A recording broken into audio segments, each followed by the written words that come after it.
Corrillos Televisión presenta Dígame. La historia detrás de los grandes personajes que hacen la noticia.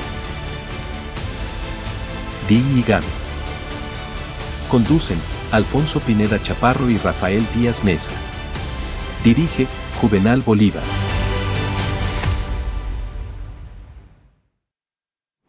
Señoras y señores, como todos los domingos a esta hora del mediodía tenemos un invitado muy especial, Dígame, programa de Corrillos Televisión. Gracias por seguirnos, gracias por sus propuestas, por sus comentarios. Estamos en las redes sociales, tanto en Corrillos Televisión como en todas las plataformas que hay donde podemos pasar este tipo de programas. Tratamos de traer temas básicamente regionales. Mi compañero de siempre, de luchas, de propósitos, de sueños, también de la provincia como yo, Rafael Díaz. ¿Cómo está, Rafa? Muy bien, Alfonso, y muchas gracias al invitado de hoy. El invitado de hoy es un emprendedor genuino. Yo lo conocí como emprendedor y ha estado en diferentes proyectos. Fue vicepresidente nacional de Telecom. Sí, fue gerente de la Lotería de Santander, fue director del IMEU, pero básicamente un desarrollador de proyectos, y básicamente nos viene a dar noticias positivas, ¿no? Básicamente es eso, ¿no? Es un buen charlador, es un buen conversador, ¿no? De los Prada de Lebrija, ¿no? Luis Fernando Prada Cobos. Muchas gracias, Alfonso y Rafael. Realmente me siento muy complacido de estar aquí en este programa, que es un programa que fomenta el emprendimiento, los innovadores, los emprendedores de la ciudad. ¿Usted es ingeniero qué? Yo soy ingeniero electricista de base. Sí, señor. Y porque yo pensé que usted era ingeniero industrial, porque ingeniero industrial tiene mucho que ver con lo que usted hace. La vida lo lleva a uno por diferentes caminos. Entonces, sí, yo estudié ingeniería eléctrica, muy apasionado y muy entusiasmado con la ingeniería eléctrica, pero tal vez fui ingeniero electricista después de la mitad de mi carrera. Ya tenía empresa y trabajaba con mis profesores como socios, y entonces digamos lo que en esto duré, después de que terminé, como unos 7 años trabajando como ingeniero en proyectos de ingeniería, más de ingeniería civil que ingeniería eléctrica. Ya ahí empecé un poco a irme por otros caminos, pero la vida lo lleva a uno, y rápidamente me especialicé en dirección de empresas en los Andes y en gerencia de empresas constructoras en la Javeriana, en razón a la necesidad que tenía para poder manejar bien las empresas, la empresa que tenía. La primera pregunta tiene que ver, porque es que resulta que yo me acordé de una anécdota de hace como unos 5 años que le hice una entrevista a la ministra de Cultura, y entonces cuando apagamos las grabadoras y todos, entonces yo le dije: oiga, ministra, ¿cuál es el principal problema del Ministerio de Cultura? Digo, usted no me va a creer, mi principal problema es que tengo mucho dinero. Sí, tengo mucho dinero, ¿por qué?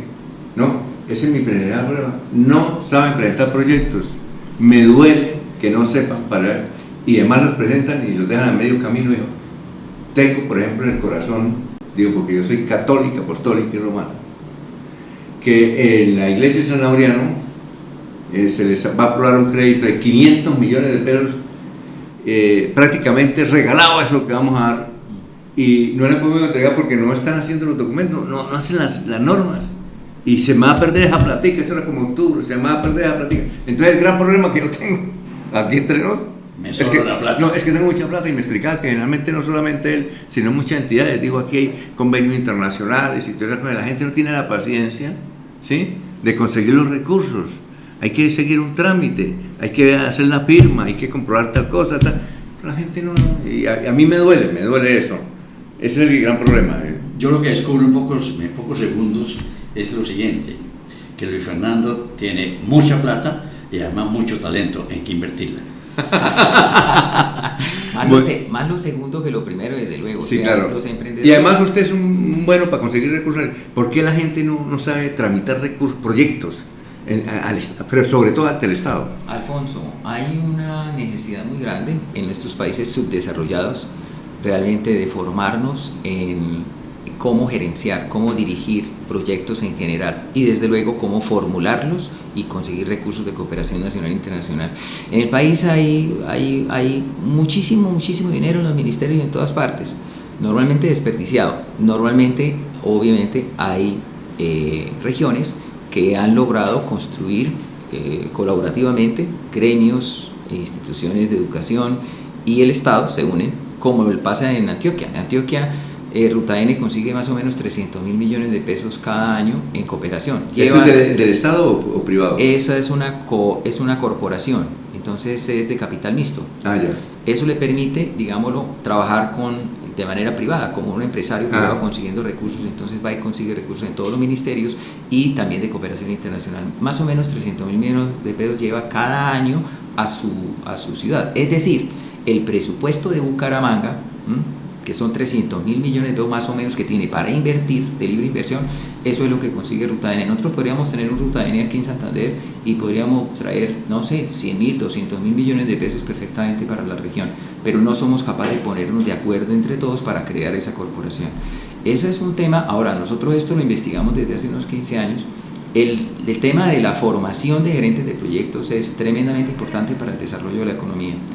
Nuestras universidades no han encontrado la forma de llevar ese conocimiento de cómo dirigir proyectos, que hay unos estándares internacionales que tienen. Hace 50 años los ingenieros se unieron porque empezó la globalización y empezaron los problemas. Los japoneses hacen los proyectos de una manera, los alemanes de otra manera y obviamente los latinoamericanos de otra. Nos unimos en los grandes proyectos y encontramos una dificultad para ponernos de acuerdo de cómo dirigir y cómo gerenciar los proyectos. Hay un estándar internacional que hace 50 años viene construyendo hoy una comunidad de 2 millones de gerentes de proyectos en el mundo. Ese conocimiento está hoy simplemente a la distancia de un clic. Pero así de sencillo. ¿Y por qué la gente es tan perezosa y no hace eso? Porque yo pensaría que hay un fenómeno. Esto un poco tiene que ver más con las universidades. En las universidades ya los profesores son mayores, ¿no? Y este es un conocimiento que tiene 25 estándares. Entonces esto aterra, digámoslo, a quien ya tiene 50, 60, que es profesor, ya no quiere empezar ese proceso de conocimiento para podérselo llevar a los jóvenes. Nosotros tenemos 5.000 egresados formados ya en gerencia de proyectos con estándares internacionales. ¿Nosotros es su corporación? Mi corporación, sí, Prospectiva. ¿Se llama Prospectiva? Sí, se ¿Y llama. tiene 5.000 qué? 5.000 egresados ya, normalmente son ingenieros hoy egresados de estamos hablando de egresados de las unidades tecnológicas, que hemos traído recursos, todos son proyectos, nosotros traemos recursos del Estado. Sí, del SENA, fundamentalmente. Hace 15 años. Ustedes, por eso lo invitamos, usted es bueno para decirle a la gente cómo conseguir los recursos. ¿Cómo conseguir la plata? Sí, conseguir. Hombre, mire, nosotros trajimos los coreanos a Bucaramanga. Yo hice el convenio de cooperación con Corea. Cuando Rodolfo era alcalde. Cuando Rodolfo fue alcalde. Y trajimos recursos y nos sentamos a formular proyectos con el coreano que llegó, que también era un apasionado por la consecución de recursos a nivel internacional. Y logramos que 30 líderes de Santander, de Bucaramanga, fue el rector de la Universidad de la UNAP, Camilo Montoya, fue Juan Camilo Beltrán, el presidente de la Cámara de Comercio, y así otros líderes empresarios, presidente en ese momento de la Cámara de Comercio, Rafael de Cirus. ¿Rafael Ardila Duarte? No, Rafael.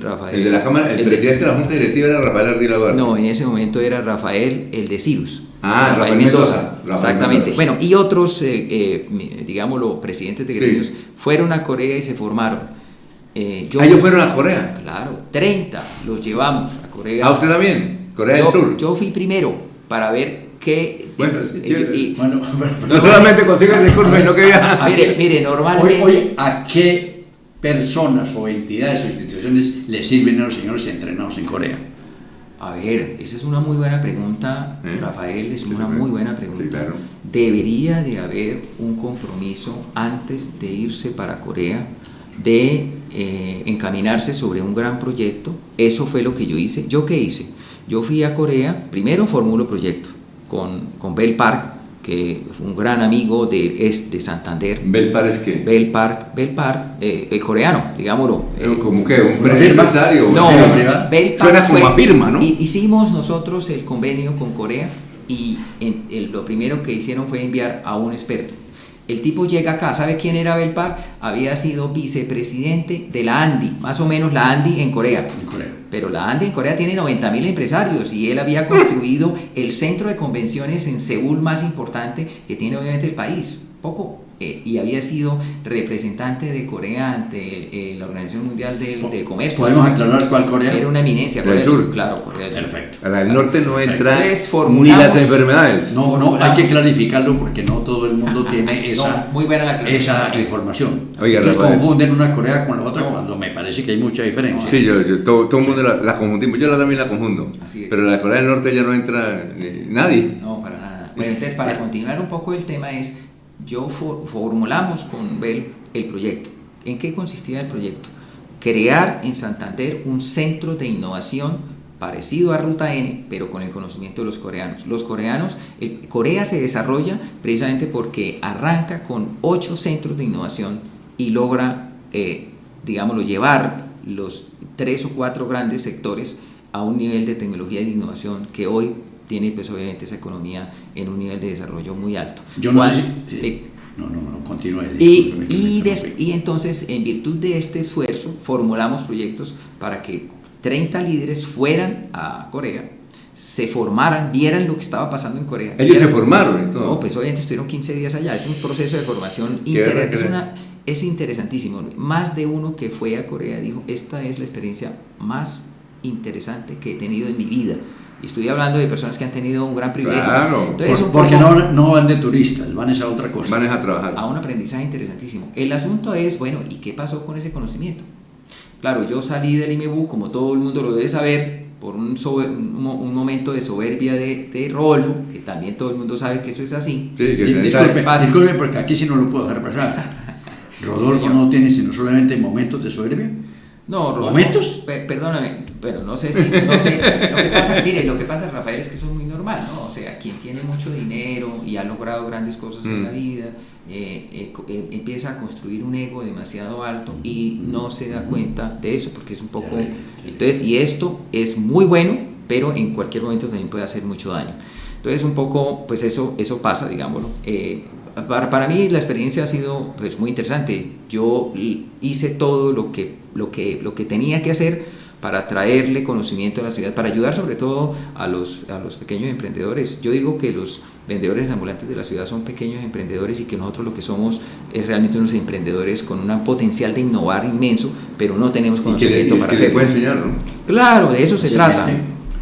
Y la gente lo asimila, porque esto es cuestión... Mire, yo pienso que me diste el pie porque lo referiste, para decir esto.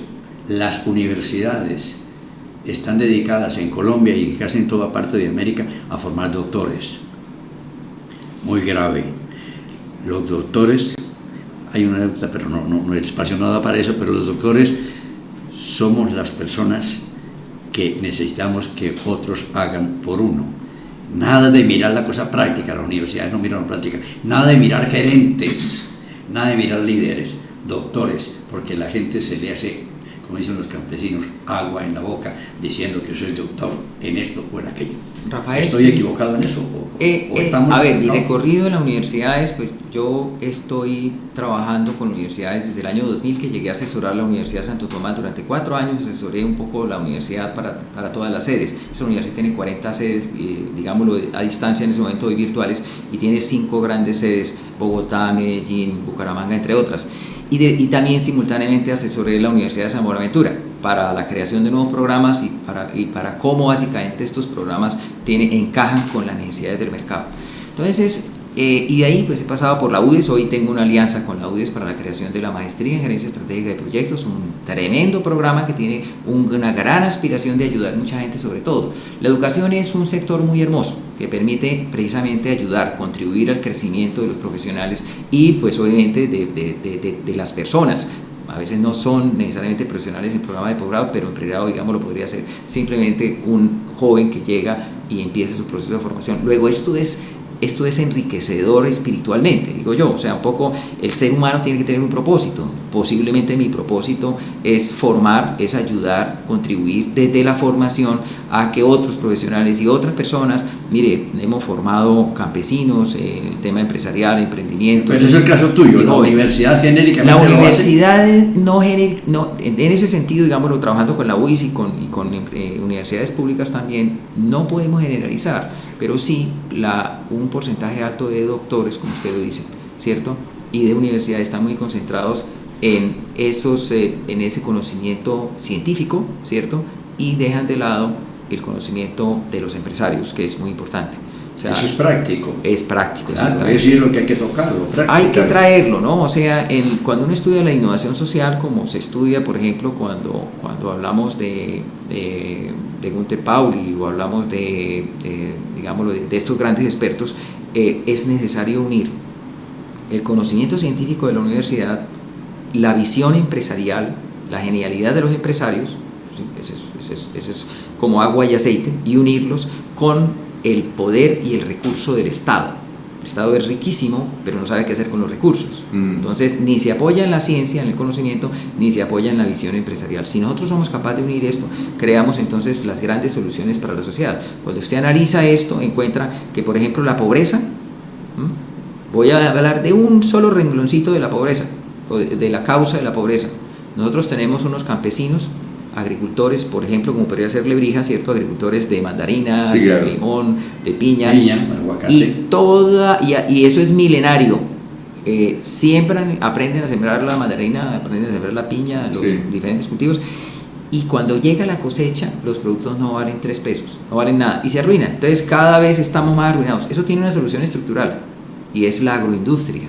Pero la agroindustria se desarrolla con el conocimiento de las universidades y con la visión empresarial de los empresarios. De otra manera es imposible. Entonces, si uniéramos esto, tendríamos hace mucho tiempo esas grandes agroindustrias que serían la solución precisamente para una problemática que tiene nuestro campesinado en Colombia. Eso lo dicen en teoría, en los foros, en todas partes, pero nadie lo hace porque se trata de unir esos conocimientos. De otra manera es imposible. Nos dice el productor colombo-argentino Juan Diego que tenemos que ir a unos mensajes. Estamos en Dígame, recuerden, todos los domingos a esta hora. Hoy estamos con el doctor Luis Fernando Prada Cobos, hablando de emprendimiento, de proyectos, cómo hacer proyectos, cómo utilizar los recursos que no solamente están en la empresa privada, sino también en las organizaciones internacionales.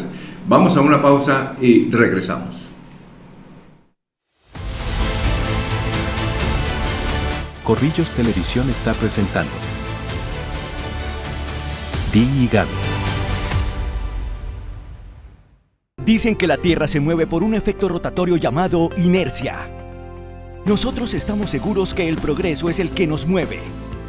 Pues después de analizarlo, entendimos que la Tierra se mueve por el efecto generado por millones de empresarios que, como tú, trabajan de sol a sol, sin importar la órbita en que se encuentre, con el único fin de hacerla progresar.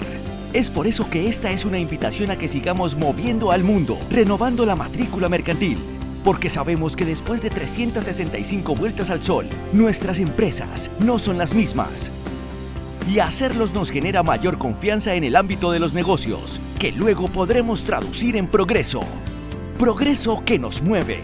Renueva en línea, fácil y seguro en www.cámaradirecta.com.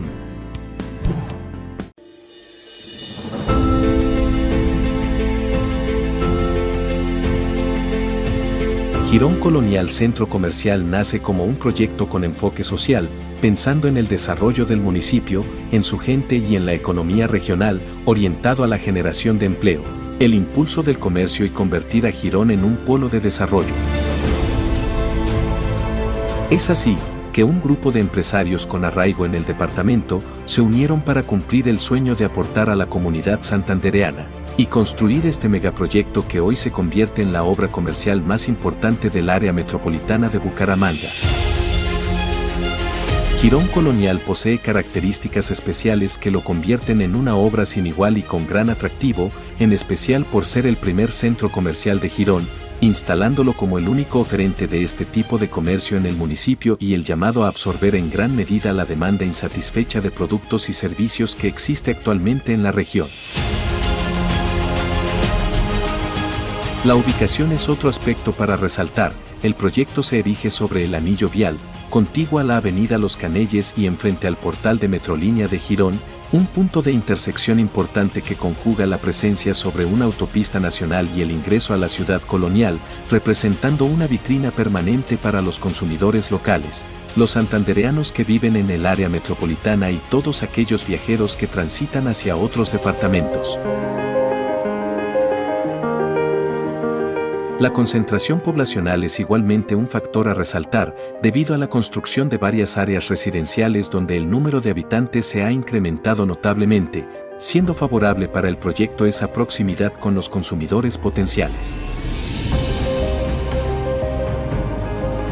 Sus propósitos, el fomento del desarrollo del departamento, para lo cual ha reservado espacio específico para empresas manufactureras de Santander, buscando la promoción de la industria marroquinera y de calzado que caracteriza a la región. Adicionalmente, el centro comercial aportará recursos importantes al desarrollo de obras en el municipio mediante el pago de impuestos y contribuirá con el desarrollo urbanístico de la ciudad, cambiando positivamente el ingreso a la Villa de los Caballeros, marcando un punto de referencia en el crecimiento de Santander.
En Autoservicio Díaz atendemos todas las marcas, diésel y gasolina, servicios de mecánica general, sincronización, frenos, suspensión, cambio de aceite, desvare a domicilio, electricidad automotriz, plantas, arranques, instalaciones. Contáctenos, WhatsApp 311-482-3287, calle 21 número 14 a 10 Barrio Girardot, Bucaramanga.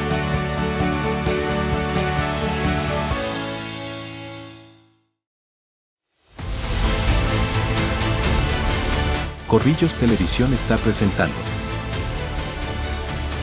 Di y Gaby.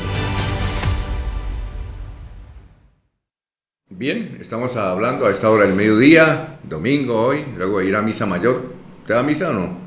¿Misa mayor? ¿No va? ¿O va al culto? No, señor. ¿O va al culto? Entre otras cosas porque ¿No va al culto? concebido, no sé cuál es la diferencia entre mayor y menor. Entre misa mayor y misa menor no la conozco. Oiga, debemos... De pronto, si yo contesto que sí, malo. Si contesto que no, malo. Porque y usted tiene la diferencia clara, ¿cuál es? ¿Qué es misa mayor y qué es menor? No. Yo tengo que confesar, no sé. Debemos tener un invitado que hablemos de religión. Meternos en ese lío. Magnífico. Pero nos van a dar madera, ¿no? Ese tema es muy O política. Ese tema sí es hermoso y a la gente le falta cultura sobre esto. Sí. Ojalá sea una conversación más que de religión del tema espiritual, ¿no? Así de es. seres humanos. Y de cómo esto, mire usted. ¿Usted es espiritual, bien? ¿Sí? No, yo soy un aprendiz como podríamos ser muchos. Pero desde la barrera espiritual. No. Yo estudio bastante. Yo he estudiado muchos libros y he trabajado mucho el tema espiritual. Lo que quiero decir en este contexto es un poco que ojalá el tema sea no religioso sino espiritual. Lo espiritual es un hábito y lo religioso es una ideología. Bueno, el espiritual... Hay una diferencia en eso de fondo. Vea, ya comenzamos a pelear. Es muy bueno porque ¿sabe qué? Sí, exacto. Pero es que aquí en el mundo empresarial es importante, mire, sí. Dependiendo de los principios fundamentales, yo soy un empresario que hace bien a la sociedad o un empresario que posiblemente le está haciendo daños a la sociedad. El tema espiritual siempre está de por medio. Los principios fundamentales llevan al político a hacer cosas buenas, interesantes para la sociedad, o lo contrario. Y siempre, por eso está mediado el tema espiritual, es demasiado importante. Ese es el sentido profundo del ser humano. Por eso hay que avanzar en eso. Si usted me pregunta cuál es el éxito de los empresarios, es la ética, como lo dice Miguel Ángel Cornejo.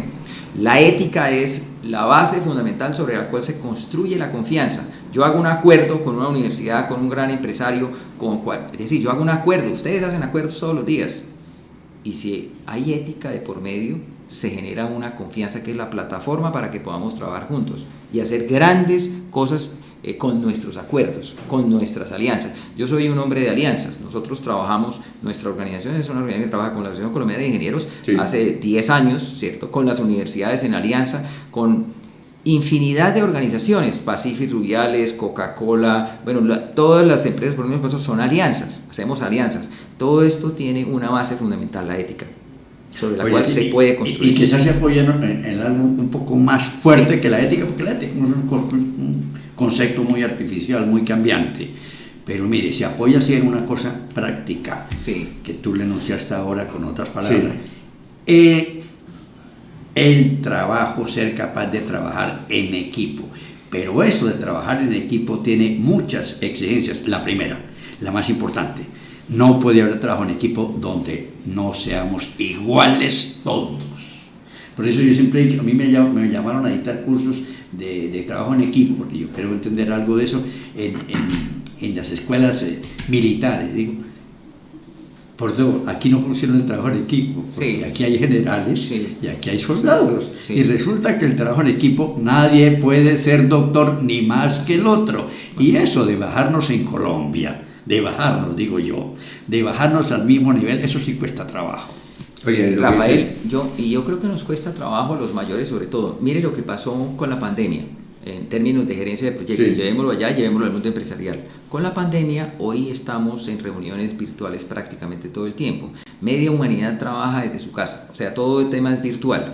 Y los proyectos entonces requieren un perfil diferente de gerente de proyectos. Ya no es un capataz, ya no es, estoy exagerando, ¿no? Ya no es un capataz, ya no es un militar, ya no es un gerente ni siquiera. El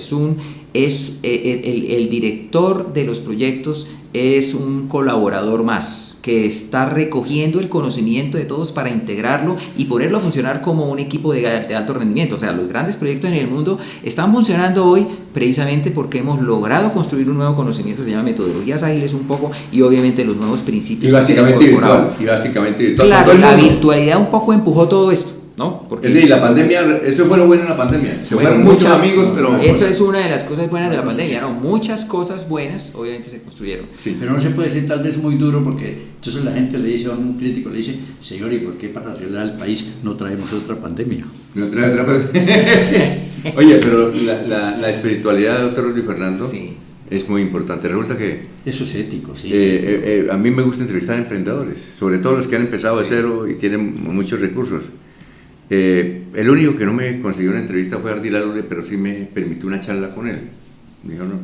Y yo he notado que casi todos los que triunfaron en materia empresarial, ellos me decían que tienen que conocerse uno mismo. Dice, el doctor Ardila Lule me decía, mire, yo soy de Santander, y mi padre, y mi abuelo, y mi tía me enseñaron que uno tiene que primero conocer sus debilidades y conocerse uno mismo, y de ahí yo creo que ese ha sido mi éxito, de conocerme a mí mismo, porque si yo me conozco a mí mismo, soy capaz de conocer a la demás gente. Eso es sentido común, no es del otro mundo, no es que yo trabaje 20 horas, no, es eso, digo, eso es muy sencillo. Entrevisté también a don Arturo Calle, que él empezó vendiendo camisas en el municipio de Santo Domingo, Antioquia, camisas, que se bajaban con gancho. Sí, camisas. Y ahora el hombre tiene 7.000 empleados en el mundo. Ya ni hablar. Y cuando fuimos a entrevistarlo, él tenía un cartabón, es que llama, usted conoce el cartabón, ¿no? Acá. Digo, sigan. Ya, y comenzamos a hablar y toda esa cuestión. Y bien, y entonces explicaba casi lo mismo. Yo le dije, oiga, usted como que es alumno de Ardila Lule, porque casi lo que usted me está diciendo, eso me lo dijo el doctor Carlos Ardila Lule. Y fue entrevisté a otros exitosos que han hecho de cero, Mario Hernández, por ejemplo. me contaban lo mismo, ¿sí? Me contaban, sí, más o menos eso. Nos conocimos nosotros mismos, a ver de qué somos capaces, y eso nos permitió salir adelante. Dijo, no es tan tan mágico el asunto, no hay secretos, ¿sí? Sí, Alfonso, yo creo que en ese tema... Y por eso es que yo digo que la espiritualidad creo que juega un papel importante. Sí, sin embargo yo lo invitaría, porque es que ser empresario exitoso no necesariamente tiene que ver directamente con la ética. A veces es lo contrario. O sea, nuestra sociedad ¿Pero está... qué es empresario exitoso? Porque usted puede puede tener mucho dinero y no ser exitoso. Bueno, un poco grandes empresarios. Entonces, a ver, hay grandes empresarios que han hecho grandes labores, pero no son ricos, que es otra cosa. Por ejemplo, Yunus, que creó el Banco de los Pobres a nivel mundial y trajo ese conocimiento, ¿verdad? ¿El de la India? El de la India, exactamente. Entonces, ¿de qué estamos hablando ahí? Pues estamos hablando de un nivel espiritual muy alto, de una vocación para servir y crear una solución que fue muy importante. Y hoy, al lado de eso, pues obviamente crecemos, entre otras cosas, en Santander es una muy buena organización, muy bien dirigida. Yo Cañero, quiero entrevistarlo. ¿Usted es amigo de él o no?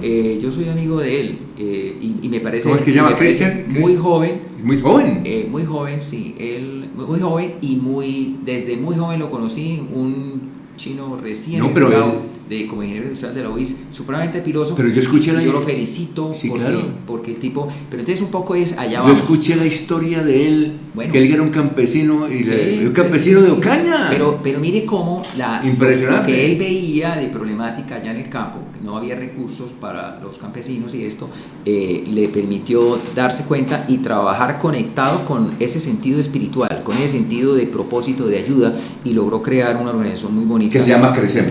Que es el patrocinador oficial del Atlético de Bucaramanga. Sí, cuando uno patrocina un equipo de esos, es porque no le falta para la almuerzo. No, y tiene que ser uno tiene que ser, mentira, no lo digo porque entonces ofendería a la afición. No, me puedo ofender. Pero puedo ofender a la afición, entonces mire, iba a hacer un chiste, pero eso no sirve. Ya, bueno. Entonces, claro, cuando hablemos de empresarios y ética, pues, y espiritualidad, posiblemente tenemos que buscar un poquito más. ¿Qué es diferente a religiosidad? Sí, totalmente, digamos total, puede ser la misma, estar relacionados, ¿no? Para no tampoco ofender un poco el tema. Yo, por ejemplo, mi punto de vista sobre el tema de las religiones y de las diferentes religiones es que todas están haciendo una gran labor, porque es que el ser humano tiene muchas dificultades para ir por un camino constructivo, productivo, en medio de tantas dificultades económicas, dificultades de todos los tipos, y entonces, pues obviamente, digamos, lo que nos desviamos porque el camino fácil, ¿no? Ese camino es un camino difícil, en contravía un poco normalmente del tema espiritual.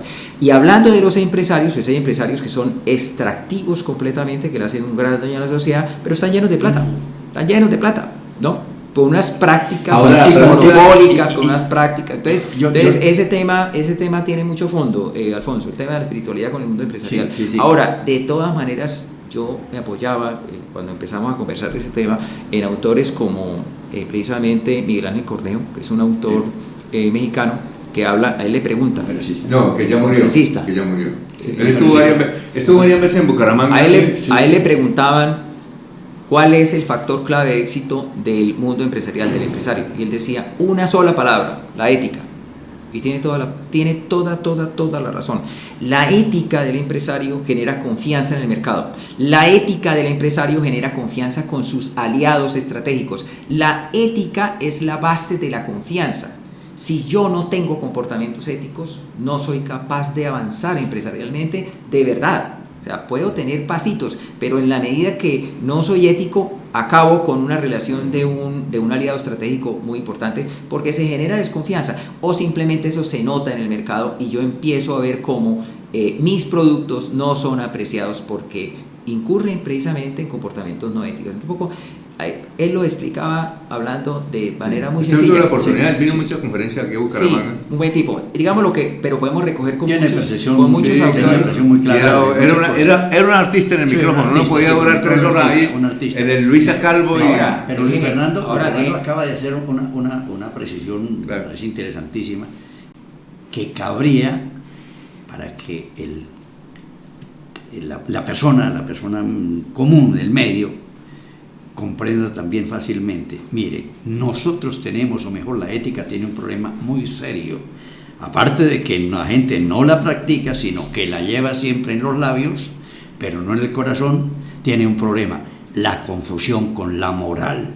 Y a nosotros nos vendieron moral, que es una cosa totalmente, no diferente, contrario a la ética. Sí, porque a nosotros nos vendieron normas, esa es la moral. Normas, atienda. La ética no se rige por normas.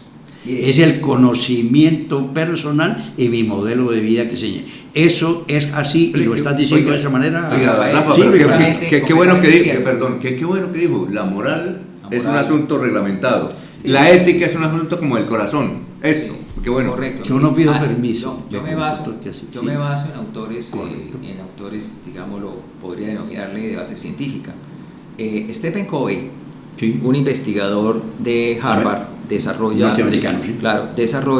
un conocimiento muy importante a través de su experiencia de 15, 20 años formando líderes en el mundo. Entonces logra estar en todos los continentes y obviamente desarrollar allí un conocimiento, y después saca los libros, se volvieron bestseller en los años 90 y un poco más, en el año 2000 y en adelante, que son los 7 hábitos de la gente altamente efectiva. Pero él tiene 4 libros y agregó otro, bestseller, 4 libros bestseller. El último ya habla de espiritualidad. Cuando uno estudia a fondo el tema, la base fundamental que él promovía era los principios que están apoyados en la espiritualidad. O sea, el nivel el nivel de espiritualidad, estoy buscando la palabra, pero el nivel de espiritualidad, ¿cierto?, de principios, permite tener unos principios fundamentales. Eso rige el comportamiento del ser humano, en lo empresarial o en cualquier escenario. Sí. Lo que pasa es que le volvió liderazgo, y entonces eso llama la atención. Muchos líderes en el mundo, pero estudiando a fondo, el líder o el empresario falla porque no tiene unos principios bien fundamentados. Y estos principios no es cumplir la norma, porque es que la sociedad acomoda normas y cosas, y entonces yo cumplo la norma, pero soy un pícaro, porque lo que hago es que tengo un abogado muy bueno, unos abogados muy buenos, para volver la norma aquí así, y entonces poder acabar con los aliados estratégicos, poder tumbar al cliente, poder tal. Eso es cumplir la norma. Posiblemente es frente a la sociedad, lo que se denomina un poco la moral, la estoy cumpliendo con los decretos y todo, pero en el fondo tengo unos principios fundamentales tremendamente malos. Yo sé que le estoy haciendo daño a la sociedad, ¿cierto? O sea, un poco el empresario que hace mal las cosas, o el científico que lo hace, o el político que finalmente. Por eso los principios son muy importantes. Y entonces, ¿sí? ¿Ok? Bueno, sí, es que nos dice Juan Diego que tenemos. Y oye, se nos ha olvidado el mensaje irónico. Bueno, el mensaje. Lo podemos hacer, pero déjeme agregar una cosa, sí. Alfonso, audiencia. Fernando toca un autor que es Stephen Covey. A Stephen Covey le decían el Sócrates americano. Y miren qué cosa curiosa. Sócrates, el fundamento de toda la filosofía socrática es uno solo: la ética. Totalmente. Muy bien, extraordinario. Totalmente, sí, de acuerdo plenamente. Y si vamos más al fondo, sí, se trata de niveles de conciencia. O sea, si yo miro la espiritualidad, esto me va a llevar a tener unos niveles de conciencia y esto rige mi comportamiento. ¿Cuál es el nivel de conciencia que tengo? ¿El de Pablo Escobar, que era ojo por ojo y diente por diente, o un nivel de conciencia que me permite ser amoroso y entonces ir por el mundo, sí, haciendo cosas buenas, como las que ustedes hacen aquí en este programa, que es transmitir conocimiento, que es compartir experiencias? Estamos haciendo una labor interesante. Yo pensaría que se trata un poco precisamente de eso. Vamos a hacer una pausa y me hace recordar una frase de San Agustín que decía a los campesinos, los amigos, cuando iban a presentarles sus necesidades, ¿sí?, les decía: no se preocupen, si usted es bueno adentro, no se preocupe si afuera hay malos. Interesante, más o menos. Sí. San Agustín. Vamos a una pausa, estamos en Dígame, estamos hablando con el doctor, hablando de cosas positivas. Ya vamos a hablar de una extraordinaria oportunidad que tienen los santanderianos de asistir al conocimiento, que es el que usted irradia con este evento que va a realizar, y vamos a hablar de él, ¿no?, ahorita, después de los mensajes aquí de Corrillos. Estamos en Dígame, vamos a una pausa, estamos hablando con el doctor Luis Fernando Prada Cobos, aquí en Dígame. Corrillos Televisión está presentando Dígame. Dicen que la Tierra se mueve por un efecto rotatorio llamado inercia. Nosotros estamos seguros que el progreso es el que nos mueve. Pues después de analizarlo, entendimos que la Tierra se mueve por el efecto generado por millones de empresarios que, como tú, trabajan de sol a sol, sin importar la órbita en que se encuentre, con el único fin de hacerla progresar. Es por eso que esta es una invitación a que sigamos moviendo al mundo, renovando la matrícula mercantil. Porque sabemos que después de 365 vueltas al sol, nuestras empresas no son las mismas. Y hacerlos nos genera mayor confianza en el ámbito de los negocios, que luego podremos traducir en progreso. Progreso que nos mueve. Renueva en línea, fácil y seguro en www.cámaradirecta.com.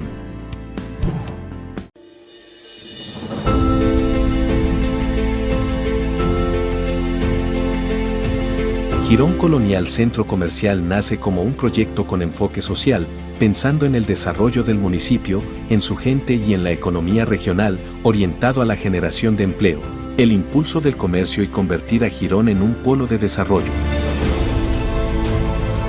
Es así que un grupo de empresarios con arraigo en el departamento se unieron para cumplir el sueño de aportar a la comunidad santandereana y construir este megaproyecto que hoy se convierte en la obra comercial más importante del área metropolitana de Bucaramanga.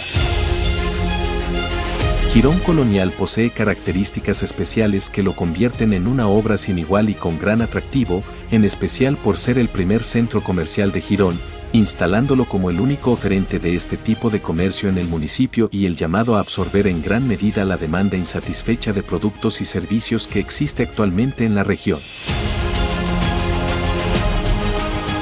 La ubicación es otro aspecto para resaltar. El proyecto se erige sobre el anillo vial, contiguo a la avenida Los Canelles y enfrente al portal de Metrolínea de Girón, un punto de intersección importante que conjuga la presencia sobre una autopista nacional y el ingreso a la ciudad colonial, representando una vitrina permanente para los consumidores locales, los santandereanos que viven en el área metropolitana y todos aquellos viajeros que transitan hacia otros departamentos. La concentración poblacional es igualmente un factor a resaltar, debido a la construcción de varias áreas residenciales donde el número de habitantes se ha incrementado notablemente, siendo favorable para el proyecto esa proximidad con los consumidores potenciales. Sus propósitos, el fomento del desarrollo del departamento, para lo cual ha reservado espacio específico para empresas manufactureras de Santander, buscando la promoción de la industria marroquinera y de calzado que caracteriza a la región. Adicionalmente, el centro comercial aportará recursos importantes al desarrollo de obras en el municipio mediante el pago de impuestos y contribuirá con el desarrollo urbanístico de la ciudad, cambiando positivamente el ingreso a la Villa de los Caballeros, marcando un punto de referencia en el crecimiento de Santander.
En Autoservicio Díaz atendemos todas las marcas, diésel y gasolina, servicios de mecánica general, sincronización, frenos, suspensión, cambio de aceite, desvare a domicilio, electricidad automotriz, plantas, arranques, instalaciones. Contáctenos, WhatsApp 482-3287. Calle 21, número 14 a 10, Barrio Girardot, Bucaramanga.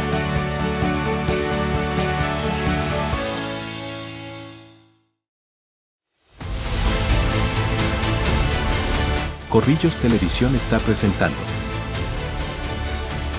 Di y Gaby. Estamos en Dígame. ¿Cómo se habla bien de que deberíamos invitarlo en alguna otra oportunidad, doctor? Porque con usted habla extraordinariamente. Es una persona muy documentada. No, y es que este micrófono nos dice cosas tan interesantes. Digo, no, dígalo al aire. Hay que decirlo al aire. Dígalo al aire, ¿sí? Antes de seguir Sí. y preguntarle por el evento, que es una maestría.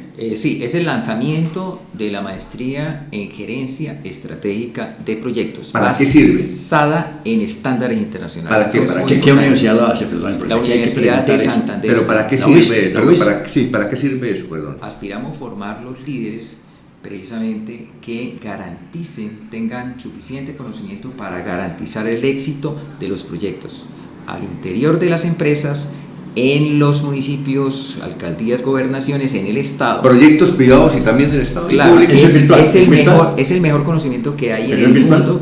Es virtual. Esta es una maestría que nos va a permitir llegar hasta todos los rincones de Costos, Colombia. costos, hablemos de plata. ¿Cuánto vale? Bueno, vale 37 millones de pesos. Eso en nivel de costos. Hay maestrías que están en 60 millones de este orden. O sea, un poco la gerencia de proyectos es muy apreciada. Digamos. ¿Cuánto dura eso? ¿Tú tienes los 37 millones de pesos para eso, Alfonso? Pero no, o sea, es que Mire, pero se pueden, precisamente, él nos va a enseñar a gestionar esa plata desde el Estado, entonces para pagarle Pues muy fácil, muy fácil. Yo tengo 1 millón, ¿me puedes conseguir los otros 36? No, Hombre, sí, él le va a sí. decir cómo conseguir los otros. Sí, tenemos Por eso me pueden una decir. aspiración. A ver, ¿Cuál es la aspiración? La aspiración es, primero, pues obviamente, cuando el conocimiento se aprecia, ¿cierto? Se hace el esfuerzo para poderlo conseguir. Eso es muy importante. Nosotros no podemos enseñarle a la juventud y a los futuros o a los ingenieros. No, y las cosas jóvenes buenas tienen que valer. Claro que sí. Sí, claro. Las cosas buenas tienen un precio. Esto tiene base, esto tiene 15 años de investigación y un desarrollo de 3 años investigando. Sí. Y obviamente vamos a tener, yo diría que tal vez decir los mejores expertos del mundo es muy pretencioso, Sí. pero vamos a tener unos muy buenos expertos de Alemania, de España, de Chile, de Ecuador. Hoy tenemos el director de proyectos especiales de la Organización de Naciones Unidas, que está en Filipinas, hace parte del equipo para poder hablar de innovación y de proyectos, Para que enseñarle a la gente proyectos sociales. cómo hacer proyectos. Claro, es básico. Y que, pero Todos- además, cómo hacer y que tengan éxito, ¿no? Claro, Que y se- para eso nos basamos en el conocimiento a nivel global, pues Sí. más probado, que son los estándares internacionales. Llevamos 50 años los ingenieros construyendo el conocimiento para entregárselo básicamente a la sociedad. Y hoy hay una comunidad de 2 millones de gerentes de proyectos en el mundo precisamente construyendo todos los años. Hay 135 congresos como mínimo a nivel mundial en donde se analizan las lecciones aprendidas, lo que pasó, lo bueno, lo malo, y se trae lo mejor y se lleva a los estándares. Digámoslo, la pandemia nos cambió y entonces finalmente surgen las metodologías ágiles y viene todo un movimiento que obviamente está haciendo un ajuste a todo este conocimiento para poder lograr que estos gerentes de proyectos obviamente ¿Cuánto tiene? logren tener éxito para los proyectos. ¿Cuánto dura esa maestría? Dura 2 años. 2 años, además virtual. ¿Módulos, semestres o cómo? Son 4 semestres, sí, 4 son semestres. 4 semestres. ¿Habrá alguna reunión presencial cada mes o no? Tenemos encuentros sincrónicos todas las semanas. Entonces, todas las Perdón, semanas, sincrónico una es- o sí, dos sincrónico encuentros. es qué? Es una conversación a través de un medio virtual. También. Claro. Entonces, Pueden traer- lo que pasa es que Más relajado el asunto. lo que pasa es que la educación virtual, a ver, y la virtualidad hoy, todos hemos experimentado una reunión familiar en donde tenemos un familiar que está en España, otro familiar No, que está todo es virtual está ahora. en Chitota, sí, o sea, eso ya lo conocemos. Antes era difícil explicar esto, pero de alguna manera la virtualidad tiene unas oportunidades enormes. Hoy, cuando trabajamos, yo tengo 1.500 egresados en un diplomado en gerencia estratégica de proyectos precisamente, ¿no? Ingenieros casi todos, con modalidad virtual. ¿Qué permite esto? Que el estudiante o el profesional pueda preparar la clase. Entonces ve unos videos antes de, ¿no? que son diseñados y grabados por expertos, y el estudiante va y ve los videos y se prepara para la clase. Y en la clase tenemos entonces unos talleres interactivos gracias a la plataforma tecnológica. El profesor puede manejar perfectamente 40 estudiantes sin ningún problema. haciendo todos proyectos y al final puede compartir el conocimiento con todos. Digámoslo, más o menos serían unos 15 grupos, 14 grupos, compartiendo los avances que han logrado a través de 1 o 2 horas de trabajo. Todo esto se puede lograr precisamente por la virtualidad. En la presencialidad es prácticamente imposible. Pero ¿cómo se hace la cosa práctica? La parte práctica, ¿cómo se hace? Todo el tema es práctico. El primer día que usted llega a la maestría, debe empezar a buscar un proyecto, su proyecto de vida. El ingeniero civil está haciendo puentes, entonces quiere hacer los mejores puentes de Colombia, quiere estar participando en los proyectos más importantes de Colombia. Entonces él trae un proyecto de un puente que ha estado participando o uno que le interesa y empieza a hacer la práctica. La gerencia de proyectos es imposible. No dejan suelto, desarrolle usted su... No, él lleva semana a semana, va haciendo talleres y prácticas, casi que mensualmente va logrando entregables, o sea, por etapas. Y ustedes evalúan el resultado, el progreso especialmente. Es que el progreso, esto es un tema, el mejor control que puede haber es el control social. El grupo de los 40 estudiantes está autoevaluándose permanentemente. Estos 40 estudiantes que están empezando la maestría están paso a paso, a través de los 2 años, viendo el avance de cada equipo de trabajo, porque están compartiendo los avances. ¿Dónde se pueden inscribir o eso cuándo empiezan? En la Universidad de Santander. Ya están abiertas las inscripciones. ¿Maestría cómo se llama el...? Maestría en Gerencia Estratégica de Proyectos. Esto tiene... Maestría en Gerencia Estratégica. Otro elemento importante de las maestrías y de este caso, este conocimiento. Nosotros en Colombia tenemos hoy 4 maestrías virtuales de Gerencia de Proyectos. Esta es en Gerencia Estratégica de Proyectos, porque ese tema estratégico es tremendamente importante para el funcionario público, para que tenga la visión de crear los proyectos que realmente son de región, por ejemplo, ¿no? Y que tenga la capacidad para poder diseñar las metodologías y los sistemas de gestión para la gerencia de proyectos dentro de la alcaldía o la gobernación, precisamente para que todo esto funcione bien, para que los proyectos tengan una probabilidad de éxito mucho más alta. Esto también se lleva al mundo empresarial, es decir, el empresario, sí, el constructor, en cualquier campo del conocimiento, no solamente ingenieros, el mundo científico, las investigaciones, doctor, todo este tema. Sí, señor. Sacar 37 millones así no es fácil. No, por eso. Yo le daría garantía a un porcentaje muy alto de esos estudiantes que en mitad de su maestría ya están recuperando, el dinero. Sí, ¿por qué? Porque el nivel de competencia que se adquiere, las oportunidades que empiezan de alguna manera a surgir, dado el tema, son muy importantes. Y además usted sabe, usted lo ha demostrado, es un hombre que tiene éxito en los proyectos. Oye, mire, el nivel de riesgo que hay en el mundo empresarial en el tema de proyectos es muy alto.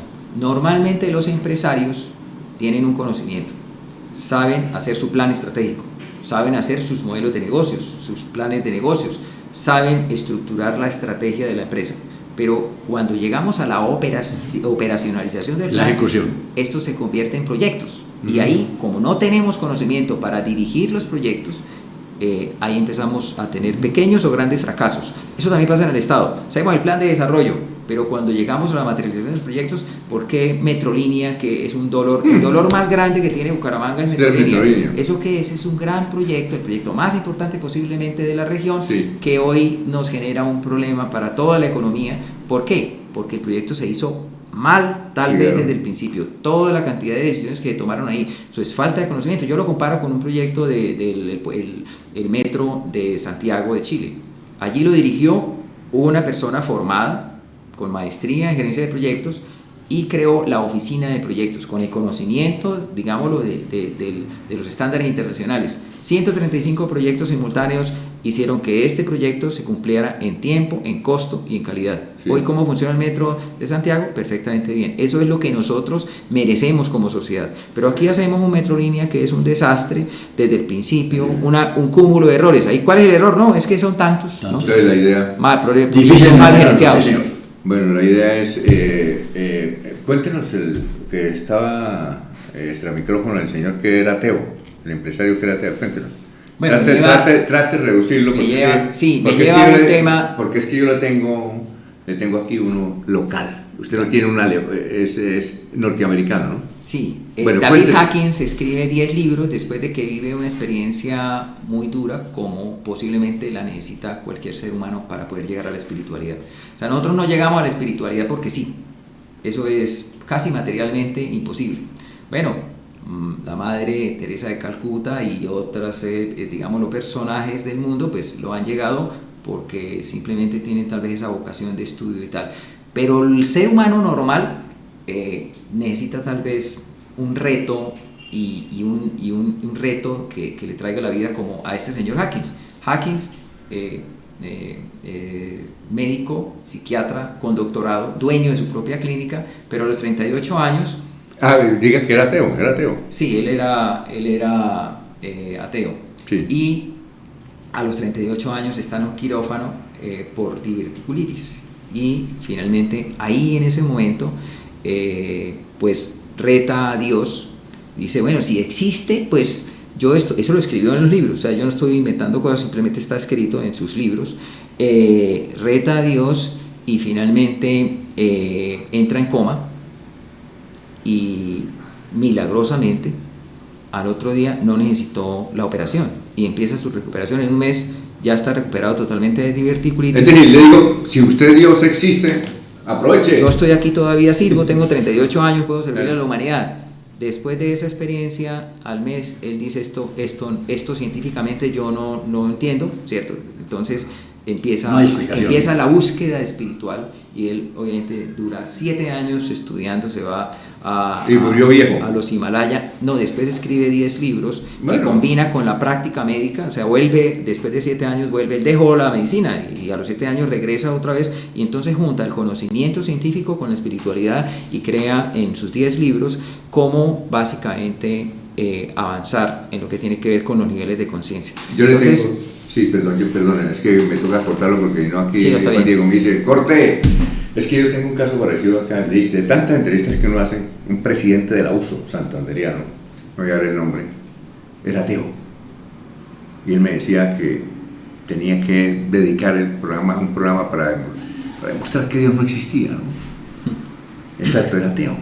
De pronto lo vi repartiendo oraciones cristianas. Entonces yo le dije, oiga, ¿usted no era ateo? Y dice, venga, cuenta la experiencia. Dijo, yo tuve cáncer en el estómago.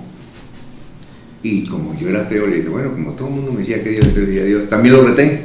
Yo lo recuerdo, sí. Yo recuerdo a este presidente de la USO, sí lo recuerdo. Entonces yo lo reté. Dios existe, demuéstrelo. Y lo curó. No sé cómo, pero lo curó. Está ya prácticamente para... usted sabe quién es. Sí. Entonces, eso es para demostrar cómo la espiritualidad, de alguna espiritualidad que no religión, sí, correcto, tiene fuerza. De alguna manera tiene sentido en el desarrollo humano de las empresas. Eso es lo que queríamos demostrar más o menos. Totalmente, sí. Depende del nivel de conciencia, o sea, el nivel de estudio y avance sí, claro. En la espiritualidad. Son mis actos, son mis comportamientos. Ajá. En lo empresarial, en claro. Lo político, eso se nota en todas partes. Y ese es el reto de la existencia que tenemos nosotros como seres humanos. Por eso es que tenemos que hacer un programa sobre Israel. ¿Cómo es posible que el país más espiritual del mundo esté con... Eso, es decir, sería hacer un buen foro de cómo Israel, país más espiritual del mundo viejo, esté en este... Sigue metido no, sí, es increíble. Oiga, qué interesante. Entonces, volviendo al evento de maestría, empieza en estos días, la gente puede llamar o entrar a la página de la UDES. Sí, en la página de la UDES está. Muy fácil. Universidad de Santander, UDES, está toda la información acerca de la maestría. Esperamos formar gerentes de proyectos que transformen, digámoslo, la realidad de los municipios, de las gobernaciones. Es otra cosa, sí. Y de las empresas, para que básicamente podamos realmente garantizar los proyectos. Los proyectos se diseñan, pero cómo lograr tener éxito. Entonces, para esto, el componente empresarial y estratégico es muy importante. Y obviamente, la investigación, que es la base del fortalecimiento, digámoslo, del conocimiento y de las competencias para poder lograr tener esas metodologías y esos sistemas de gestión para la gerencia de proyectos consolidados. Es un poco el reto, con un equipo maravilloso de gerentes de proyectos nacionales e internacionales, unos investigadores de aquí de la UIS y de la Universidad de Santander, digámoslo, que tienen toda la experiencia. Bueno, ya dice Juan Diego que son 2 minutos. Entonces, ¿el chiste o la ironía o qué? No, muy sencillo. Yo había incluso preparado un cuento, pero no nos sirve porque... ¿Por qué? Por una razón muy sencilla. Yo los veo a ustedes tan perfectos que es mejor salirnos de ese estado de perfección. Entonces voy a traer un chiste muy elemental, que es este. A un señor lo reclutan para el ejército y el señor no quiere ir a prestar servicio militar. Y entonces se inventa una estrategia: voy a hacerme loco. ¿Y en qué consistió su locura? Llegaba a cualquier parte, andaba por la calle y veía un papel y destruía el que ponía a mirar el papel, inmediatamente lo leía y decía: no, este no es, y se iba para acá y sacaba el papel de otra parte: este no es. Y entonces lo llevaron al psiquiatra, el psiquiatra del batallón del ejército. Examíneme a este señor, no sé, que pronto nos está engañando. Y apenas llegó al consultorio del psiquiatra, se cayó sobre la papelera, cogió los papeles, los leyó, los botó contra la pared, destruyó absolutamente todo, le fue a sacar los papeles al psiquiatra, y entonces el psiquiatra dijo, y decía: no, este no es. Y entonces el psiquiatra no le quedó más remedio que decir: no, definitivamente el señor sí está loco. Y dio su concepto diciendo: mire, el señor está en un estado de locura que ya no la puede tener nadie. No es recomendable, por supuesto, para el servicio militar.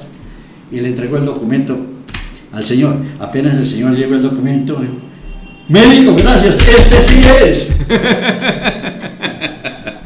Muy bien, el que entendió, dijo Suso. Bueno, doctor Luis Fernando Prada Cobos, tenemos que, cuando usted tenga a bien, invitarla a un coloquio para hablar de estos temas, ¿no? ¿No le parece? De la espiritualidad, Hombre, yo pienso que todos somos principiantes y estamos caminando en este proceso, pero yo no soy ninguna autoridad para hablar de estas materias. Con mucho gusto compartimos y me agrada mucho, digamos, que hayamos llegado precisamente en el mundo empresarial, que es posiblemente da la impresión de que no, ese tema no hace falta, el tema de la ética es fundamental. Entonces, qué bueno que llegamos un poco a esta materia. Sí. Ustedes hacen una labor muy importante, pedagógica, hacen una labor muy interesante cuando están llevando la experiencia de personas normales como Luis Fernando Prada, que soy un aprendiz emprendedor, un aprendiz innovador, que ha estado en la academia estudiando, precisamente un poco para construir cosas y ayudar a los demás. Yo fui a la universidad porque tenía una inquietud. Yo fui decano aquí de la Universidad Cooperativa de Colombia de Ingenierías, porque tenía la inquietud de aprender a enseñar el emprendimiento. O sea, había sido emprendedor desde los 12 años y había estado en ese proceso, pero yo quería aprender a enseñar para poder multiplicar digamos, el conocimiento. Bueno, aprendimos algo, ¿no? Y hemos estado en eso en los últimos 20 años, aprendiendo cómo enseñar. Lo que sí debemos hacer es que como el evento de las maestrías dura 2 años, y como al año ya se sabe que algunos tienen hacer la prueba, no, invitar a alguien de los que esté ahí, preguntarle la experiencia, a ver cómo fue el asunto, ¿no? Hombre, Alfonso, yo tengo ya 5.000 egresados para que podamos hacer cualquier cantidad de programas, preguntándole, por ejemplo, es decir, tengo tantos ejemplos de personas que hoy están en multinacionales, todo porque combinaron el conocimiento. Es que nosotros como ingenieros aprendemos muchísimas cosas maravillosas en la universidad, pero a la hora de aplicarlas, de ir a ejercer, resulta que necesitamos el conocimiento de la gerencia de empresas, entonces de la gerencia de proyectos y de la gerencia empresarial, de la gerencia de proyectos sobre todo lo basamos en proyectos. Un ingeniero y cualquier profesional está en proyectos. Esto posiblemente es un proyecto. Entonces, si no sabemos administrar y dirigir los proyectos, pues finalmente, ¿de qué nos sirve todo ese conocimiento científico como ingenieros que tenemos? Entonces, hay miles de ejemplos. En cualquier momento que usted quiera, los podemos traer. Y esperamos, desde luego, 1 año después, 2 años después, poder traer nuestros egresados precisamente para confirmar que esto básicamente se ha cumplido. Ese es el reto frente a la sociedad. Con mucho gusto. Claro que sí. Muchas gracias, Rafa. ¿Cómo se sintió? ¿Bien? Sorprendente bien. Muy bien, Rafael Díaz. Yo siempre me siento muy bien. Gran Juan Diego. Máxime si estoy en presencia de personas tan inteligentes como ustedes. Dios le pague. Juan Diego, gracias. Juvenal Bolívar, gracias. Sofía y todo el equipo. Aquí está Miller, está igual Pachito, en fin, todo. Muchas gracias, Jorge. Y bueno, nos vemos en 8 días con otro programa. Agradecerle al doctor Luis Fernando Prada, ingeniero yo pensé que era industrial, no, es electricista.